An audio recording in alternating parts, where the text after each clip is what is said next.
everyone, and welcome. It is the 5th of June, and we are gathered with the crew. The Knowledge Bolide crew is strong today. We're going to do something cool. We're going to do a conversation with collector. We have one of our crew members. We're going to get to know a little better, but we're not going to do it like we used to, where we deep dive into their personal life and get to know. We're looking at getting to know them through their collection. So Sue is going to be heading that up today, talking with our mystery collector, who will be revealed momentarily. But after that, he's going to be showing some of the meteorites. Oh, he gave too much away. He's going to be showing some of the meteorites in his collection and telling us a little bit about them, why they're important to him, what their significance is.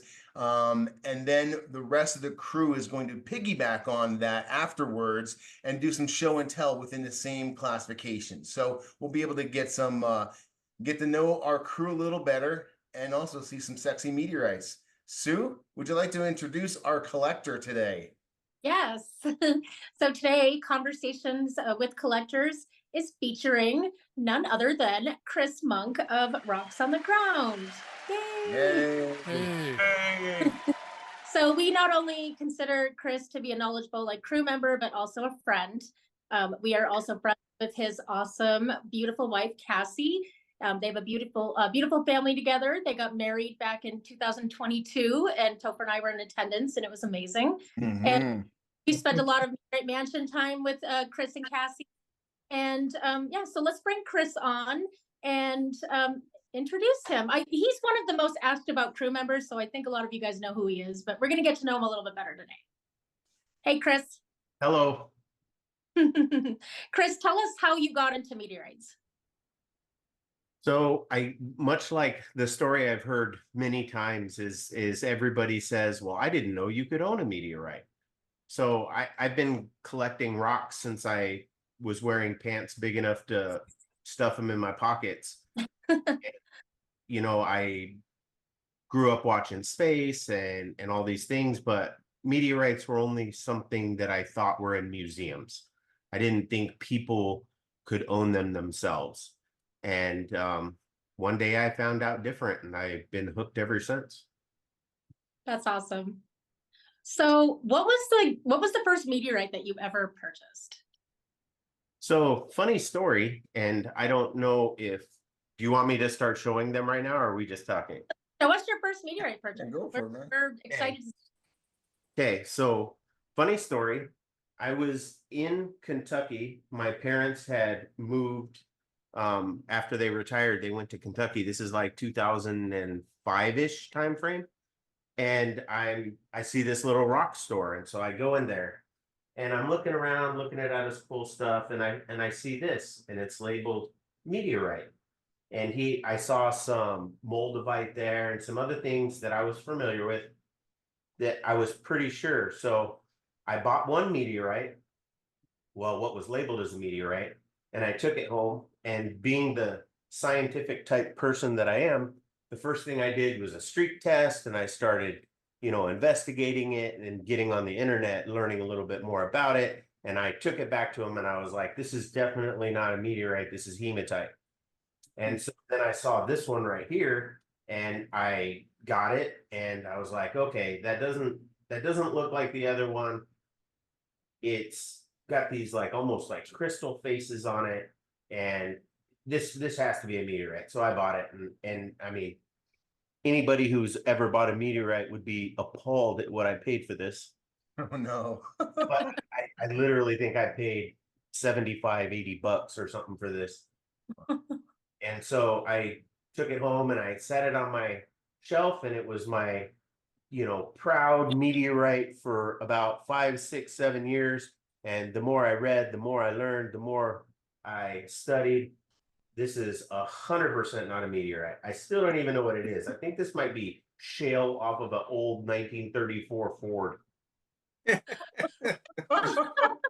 Well, yeah. So Chris, I'm really sorry you had that first introduction into meteorites, because it's a fun collection when done safely.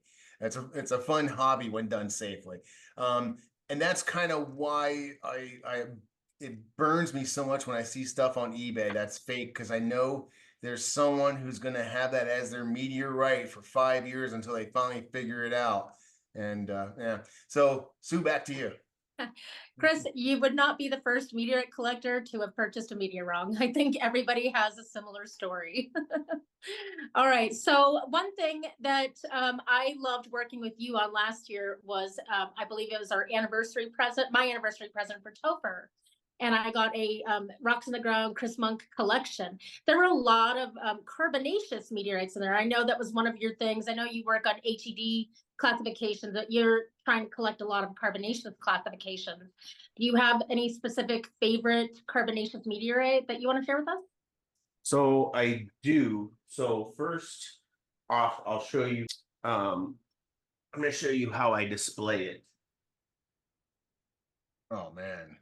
So, and then I can show you the little, oh, I'm going to knock it off.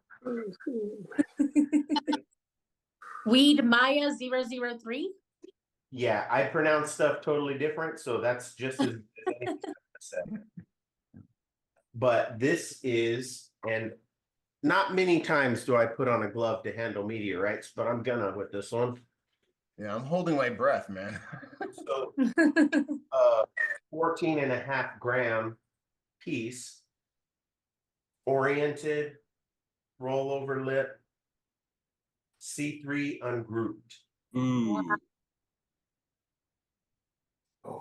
I didn't even realize this until I was gathering up and you asked me to see what are some of my favorite stones. So quite a few of my favorite stones come from people that the main mass holder are people I know. So this one right here is Muhammad Hamani of, no, I can't remember the name of his company, but he's in Quartzsite every year. He's in Tucson every year, lives in France, travels the world selling stones and fossils. But this is one of his classifications.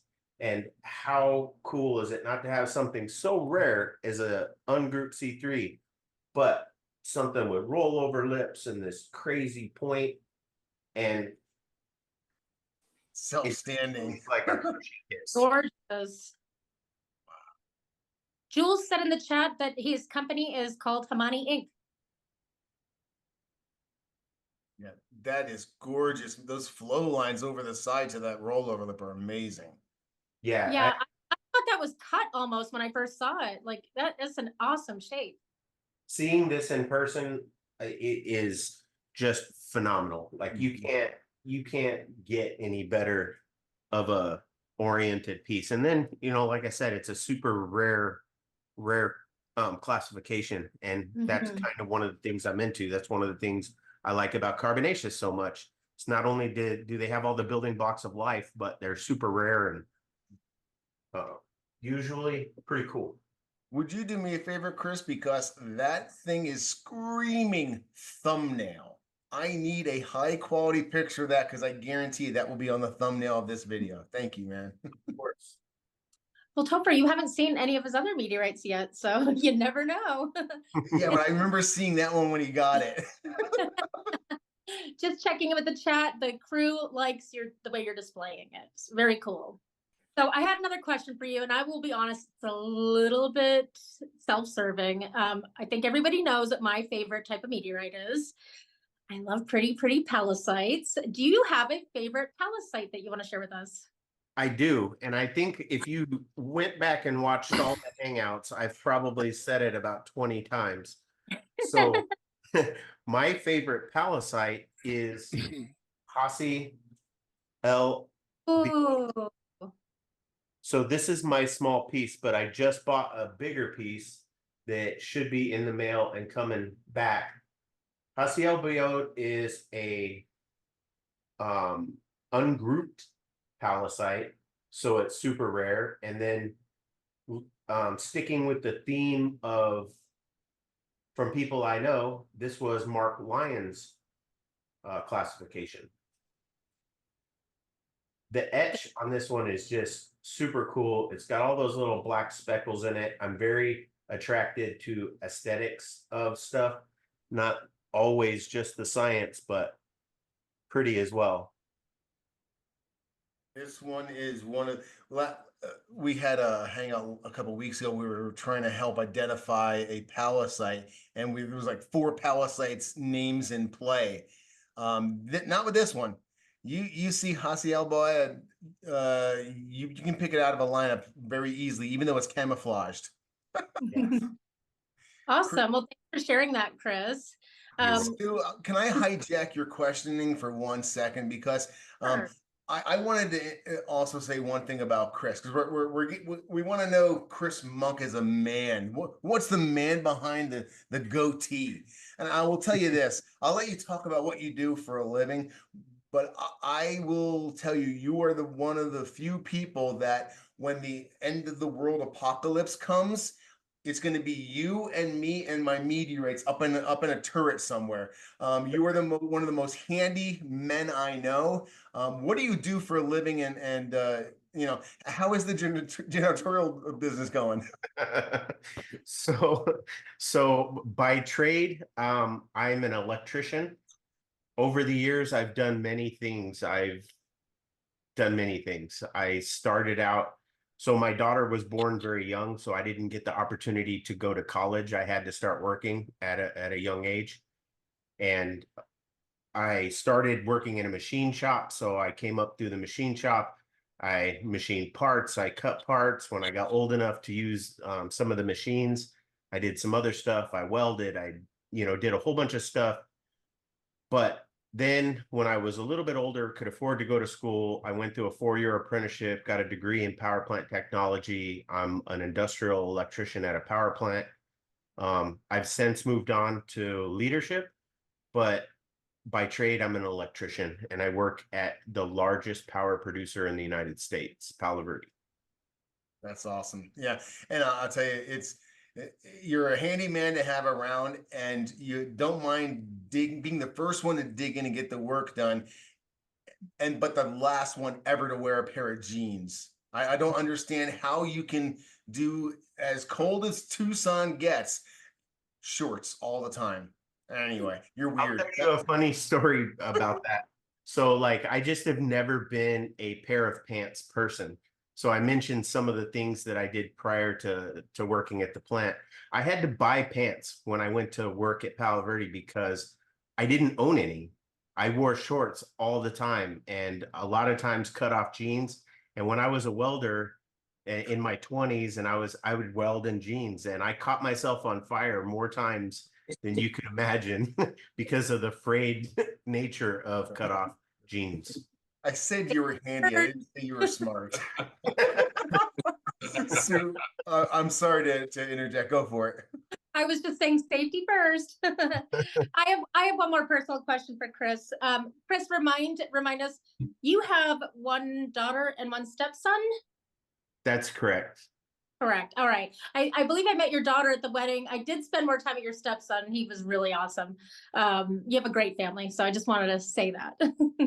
I have those 2 that I claim, plus I claim one other one that is from a previous relationship. And then I taught martial arts and was a coach for a long time. So I've raised dozens of kids over the years. That's awesome. I can see why kids would like you. You're cool. All right. So back to meteorites. Do you have any meteorites that like you feel are just, for today's purposes, super unique or unusual? You mentioned that you had something that has a really unusual etch. Can you share that with us? I can. So the next one I'm going to show is one of my favorite irons. This is going to be Tindouf 007, and it is a iron IAB. But what really stands out with this one is the etch. And Zoom will never do this justice. No. But it crystallized and then partially melted at some point and then recrystallized.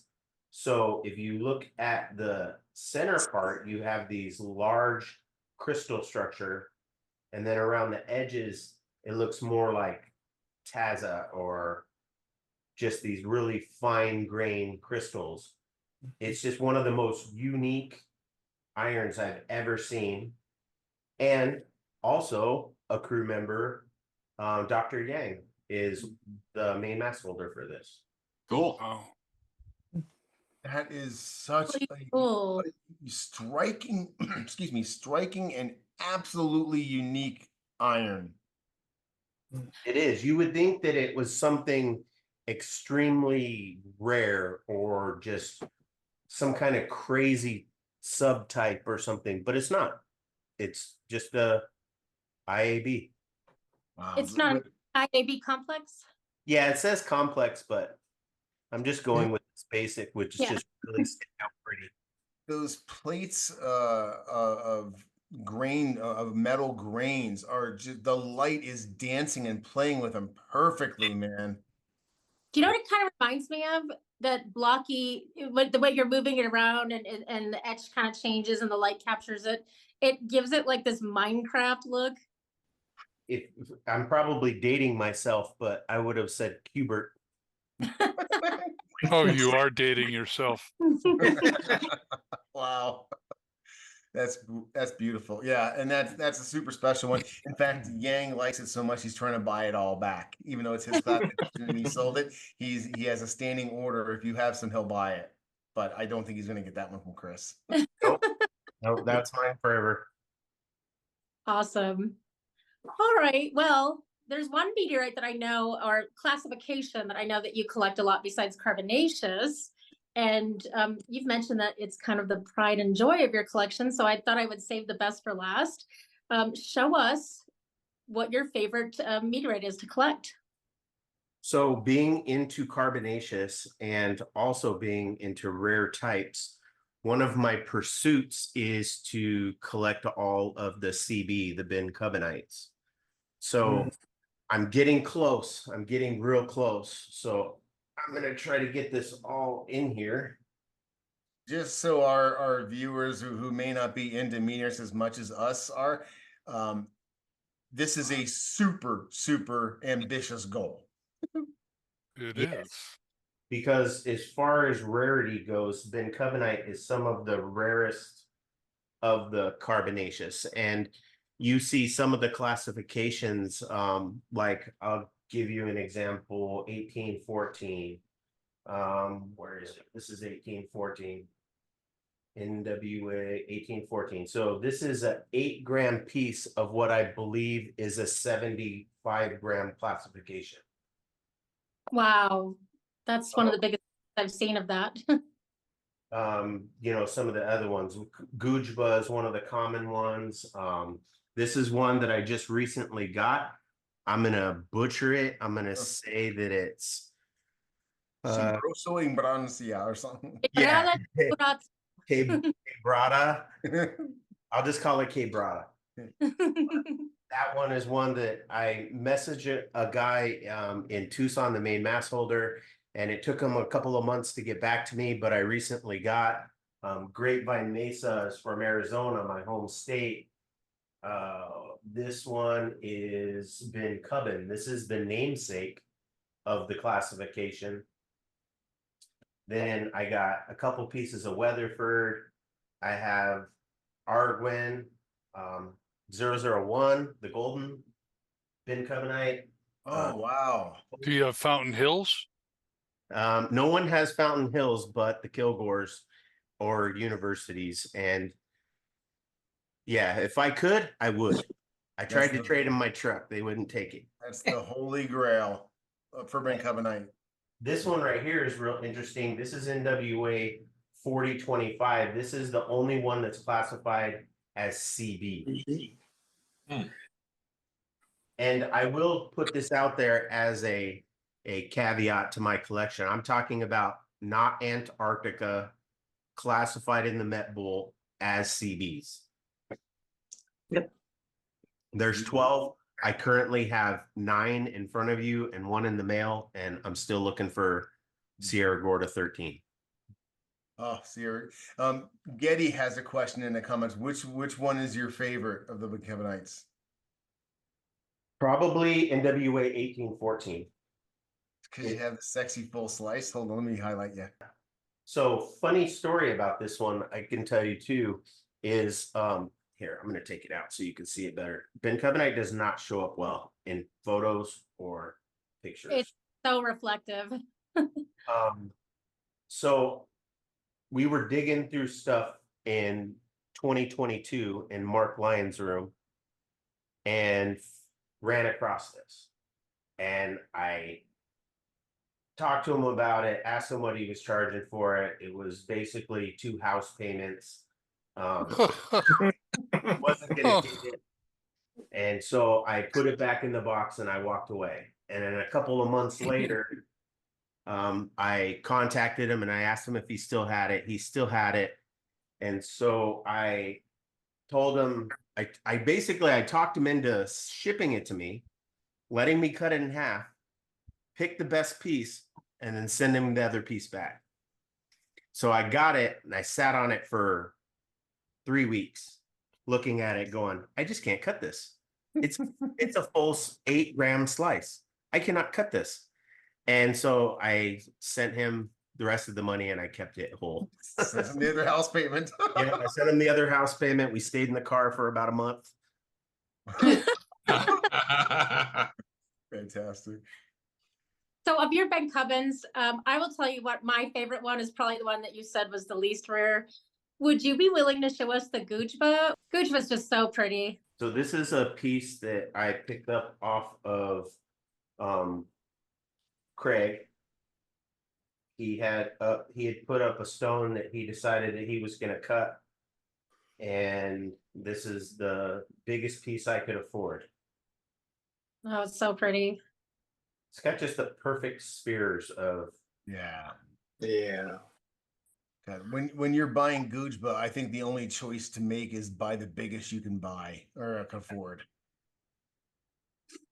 Oh, it's gorgeous. Yeah. We don't get too many Gujba slices in our inventory, but I swear as soon as they get received in, they get sold like immediately. They're remarkable. Yeah. Well, awesome, Chris. Thank you for sharing. You have some amazing meteorites. Thank you very much. I have a Monkman story then. I'll ask a leading question. Is it true that you and your wife won a Guess the Meteorite weight contest at a rock show? You That guys is- knowingly? That is 100% true. And being so this is an even greater story. So being that we were recently together, so like we were a new couple, been only together for like a year. And it's always weird coming out to your partner being like, look, I collect rocks. So we're having a conversation and I'm like, hey, there's a rock show up in Payson. We should drive up to Payson and spend the night up there and go to this rock show. And she's like, oh, casino. She loves to play the slot machine. So I managed to talk her into doing it. We go up there and I had never seen a Pallasite in person. I had only seen it on TV or on the internet or on shows. So we go there, we check in, we head to the rock show. I'm like dragging her by the arm past the slot machines. And we walk through the door. And the very first table right in front of the door was Topherspin Meteorites. Yeah. I walked to the table. I saw meteorites. I walked right up to the table. I was like, oh my God, he's got real Pallasites. And so I start picking through and I'm like setting ones aside and, getting all this stuff. And she's just, yawning. And so anyway, Topher had a contest for guess the weight of the meteorite. And so I, get this pile of stuff that I'm getting ready to buy and I take it over there. And then we both put our bids in for guess the meteorite. Ironically, the next day, Cassie won the guess the weight of the meteorite.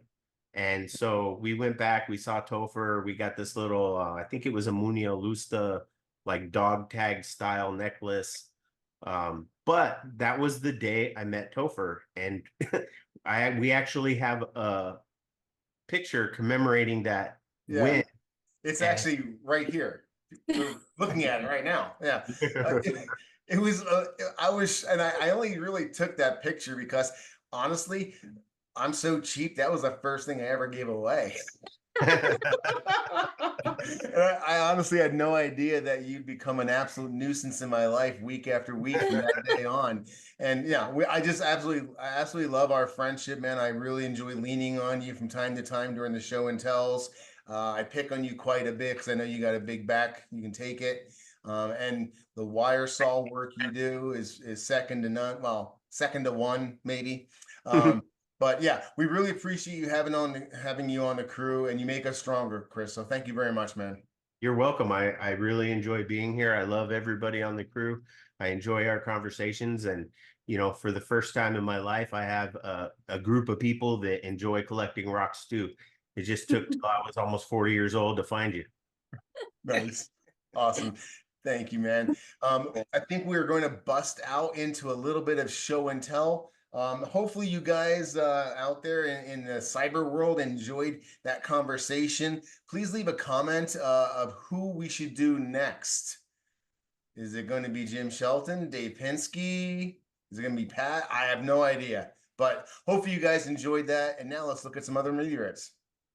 I guess we have randomly chosen who will go first on the show and tell, and it's me. So I actually thought, Chris ruined it, but I actually thought I'd be showing the sexiest oriented carbonaceous ungrouped tonight, but he beat me. But let me show you what I have anyway.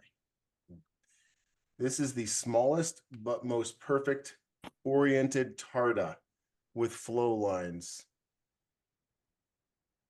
And when you flip it over, which is a C2 ungrouped, and when you flip it over, you can definitely see the entire rollover lip.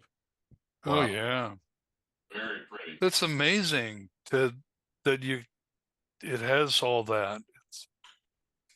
It is. It's perfect. It's literally perfect, except it's too small. Yeah. But amazing that you can pack all those different features into something that's less than half a gram. Yeah, this is 0.4 grams.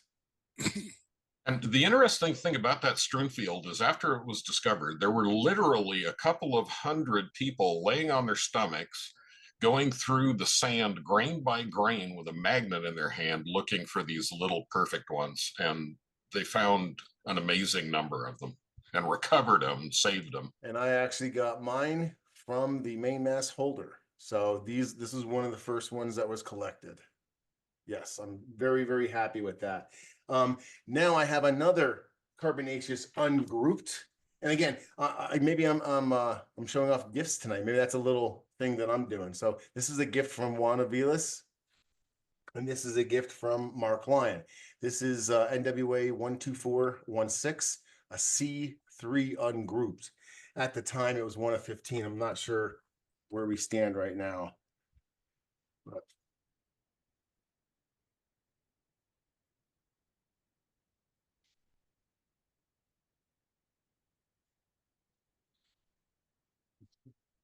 I think there's getting to be enough ungrouped C3s that we're eventually going to find a new group.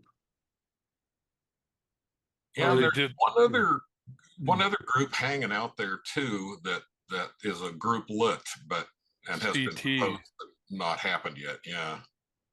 CTs. so some of these are the super rare ones are going to be super small, but super important to science. And these two are ones that we've done a lot of research on. So those are my ungrouped carbonaceous. Now, Sue, who are we going to for show and tell next? Let's go to Jim. He's going to share one of his MeteorWRONG purchases. Oh, nice. Hey, Jim, how are you, buddy? Very well, thanks. Thanks for asking. This is probably the most famous MeteorWRONG. This is a Mendota, Illinois. This is 35 grams, and it was found in 2003. I'm actually looking at a certificate of authenticity for a meteor. You can see that I bought it from Marco. Nice. Yeah. And I'll flip it around here. And it's magnetic. Have you thought about cutting it at all? No, Isn't it kind of rare to have a whole individual of one of these? I don't know. Because all of the ones I've ever seen are cut. Oh, this is an individual. Yeah. Very cool. This was classified as a meteorite. I think this is in the Met Bull as a meteor wrong. Can you Okay, believe so that? classified and then obviously updated later. I don't think it was ever classified as a meteorite. I don't think it ever was, but it's been examined and re-examined, and it has been determined not to be a meteorite. Maxime Denonson, one of our international crew members, bought Mendota. Am I saying it correct? Yes. Okay, he bought a Mendota MeteorWRONG sample in Tucson, and we spent, I don't know if the saw was worn out or what, but we spent about 5 hours trying to cut that damn thing. We finally got it into 2 pieces, but it was not as pretty as we wanted on the inside. It was his piece, and he gave me half of it for struggling with it all night his last night at the mansion. But that's why I'm really curious what yours looks like inside, because I spent a long time. The last time I saw one of those, I spent about 6 hours trying to see the inside, and it didn't work well. Awesome. Thank you, man. Let's jump over to Dave Pinsky. Dave Pinsky it is. Okay. So here is my Tarda. It is a 0.3 gram, and it's almost as good as Topher's oriented meteorite. There, right along here is where you have some of the rollover. It just looks so much better in person. This is the hardest one I can photograph, and I really don't even want to touch it. You know how that goes with these.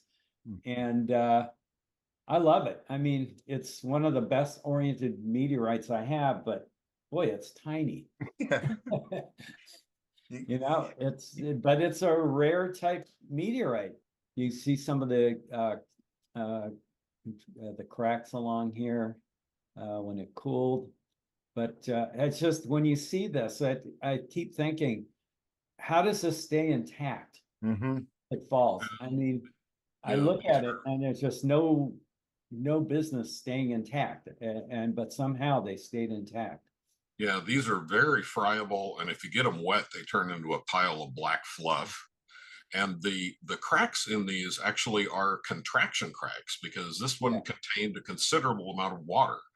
And so when it dries out, the mass changes significantly, and you open up shrinkage cracks from losing the water. Right. And that's another reason I want to touch it. Now, my luck, I'll get sweaty hands and the thing will fall apart in my hands. But I think the fusion crust does protect it a little bit, but if there's any part of it that's exposed, you just don't want any moisture on this. So I pretty much keep it in the box that I can just look at it with. But that's mine. It honestly looks like, Dave, on the back side there, that it may just be Zoom doing it to us, or the lighting on the picture, but it looks almost like it could be iridescent crust on the back side. There might be. It's Yeah. I think right along in here. Yeah. So wow. Take an eye loop out and check that one out as well. Along the edge where that rollover lip is, you're going to see a lot of little bubbles and little fingers of fusion crust that are frozen in time still. Oh yeah, I think I'd put that on a microscope, and you start to lose yourself looking at that. Just nice. Thank you so much. I think I'm going to do a show and tell now, babe. I have Topher, I'm remembering now, it's actually been 3 years since I started working on meteorites, but I remember receiving Tarda was one of the first things I was working on, and you gave me this tray of these tiny little black things, and then you told me the price, and I looked in the paper and I called you. I'm like, Topher, is this price correct? Like, people are gonna buy these little tiny black rocks. Yep, and they did. I didn't appreciate them at first, but yeah, when you showed me that one that you showed off last night through the eye loop, I was able to pick out all the features, and I realized I was nerding out. I'm like, this is amazing. I'm like, oh no, I'm a rock nerd. In fact, right now, people on YouTube have been enjoying a nice high def close up of that rock. So sorry, crew, you missed it. Excuse me. Ungrouped Pallasites. This is the one that Chris already showed off, but I wanted to show off my stiletto. So Yes. Oh yeah, it is. It's a shoe. yep. It's a Louis Vuitton. Now this is one that I've always mispronounced for years until Sue finally said, why don't you sound it out and realize there's not as many letters as you think in Maslyanino, not Maslyanino. So I have been saying, and you've been hearing me say Maslyanino, but it's Maslyanino. Jesus Christ, baby. It's that. You see it on the screen. So this is following with Chris on the IAB-complex. He showed us the Tindouf 007. This is a beautiful Maslyanino. Maslyanino. Thank you. Oh, it is. Wow. Look at that olivine. Jeez. Oh, I like that. Wow. Yeah, these are so beautiful. This one's stunning right here with that big silicate in the middle. It's a very, very chaotic meteorite. The etch on that is beautiful. Yeah. Oh, weird. There's a lot of little crystals and then that one big one.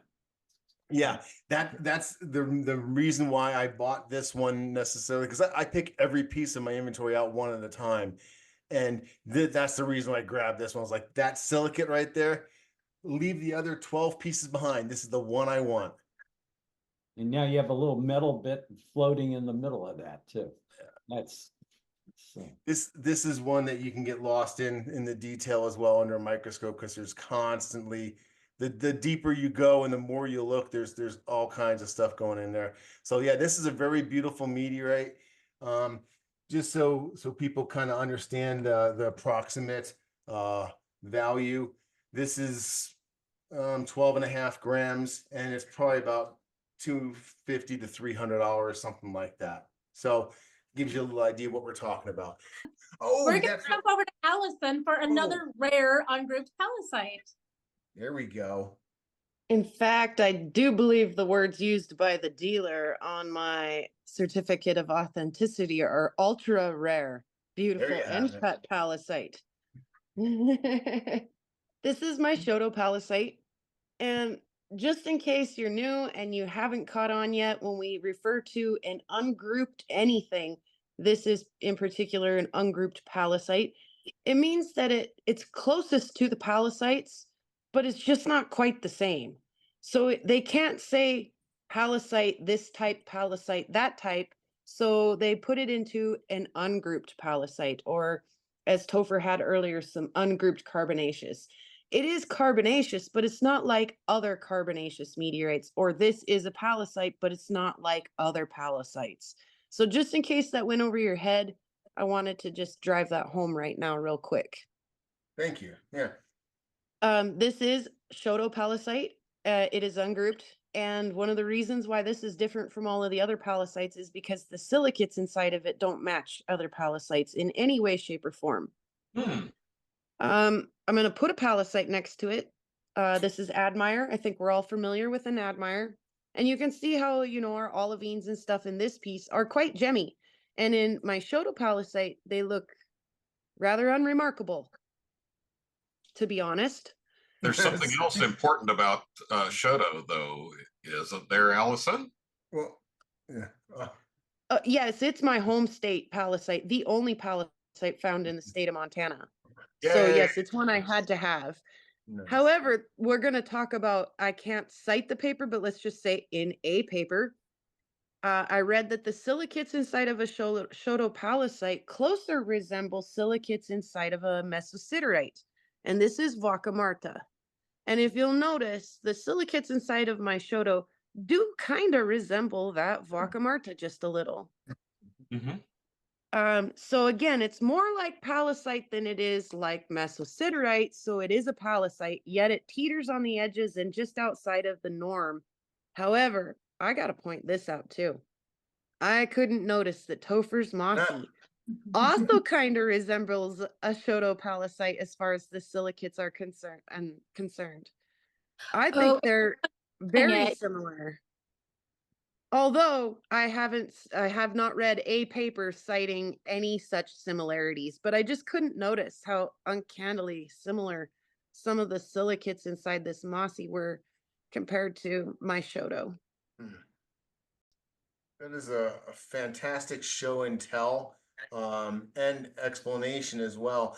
I'm glad I didn't interrupt you in the middle of it, because I was about to say one of the ways they dive in and really tell the difference between the Pallasites is by identifying the metal, the metal composition. So if they're testing the metal on a Pallasite and it has germanium through the roof, whereas no other Pallasites have that level of germanium, and all the samples they test from that Pallasite have that level of germanium, that is going to be an anomaly that stands out, and that's how you can get an ungrouped until we find another 5 more Pallasites that the metal has the same germanium levels. Then we say, okay, that's the Pallasite G class now, or whatever. So Allison, thank you so much for your show and tell and learn. I appreciate everyone, especially our guest of honor, Rocks on the Ground, Chris Monk himself. Thank you so much for sharing your collection and story with us. And everyone out there on YouTube, thank you so much. Have a great night, guys.